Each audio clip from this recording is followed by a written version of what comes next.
আসসালামু আলাইকুম। কুমুস লাইফস্টাইল থেকে কুমু বলতেছি।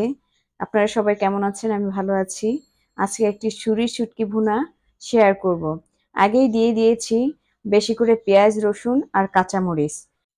যে যতটুকু ঝাল খান ততটুকুই ঝাল দিয়ে নেবেন।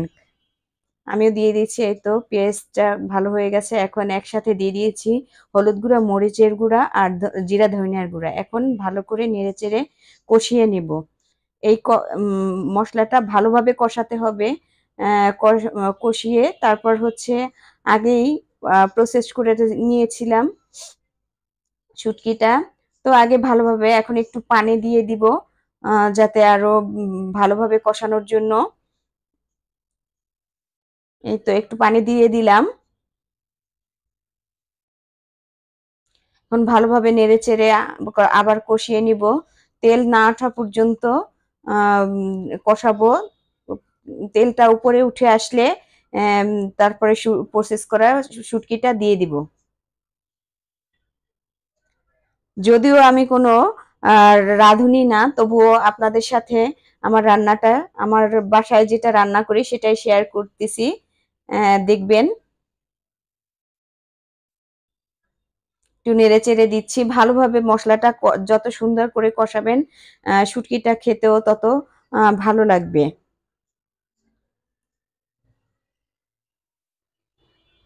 তেল উঠে আসছে। এই তো আগে থেকে প্রসেস করে রাখলাম ছুরি শুটকি, এখন দিয়ে দিচ্ছি। দিয়ে দেওয়ার পরে আবার ভালোভাবে শুটকিটাকে কষাতে হবে। নেড়েচেড়ে ভালোভাবে নেড়েচেড়ে দিচ্ছি। এখন অনেকক্ষণ পর্যন্ত এভাবে কষাতে হবে।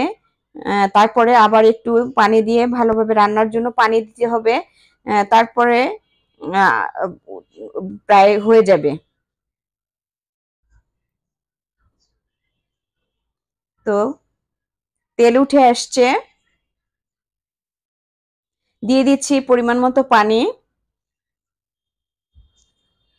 দিয়ে একটু নেড়ে চেড়ে দিচ্ছি।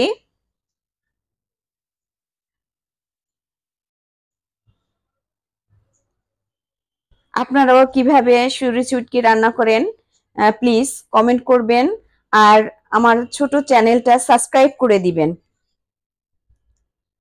এই তো আমার রান্না প্রায় শেষের দিকে। আশা করি আপনারাও এইভাবে রান্না করে দেখবেন, খেতে খুবই ভালো হবে। রান্নাটা এখন ভালোভাবে বারবার নাড়তে হবে যাতে নিচে না লেগে যায়।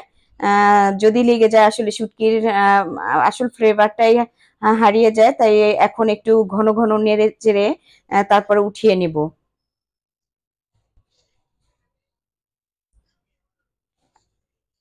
আশা করি আপনাদের ভালো লেগেছে আমার এই রান্নাটা।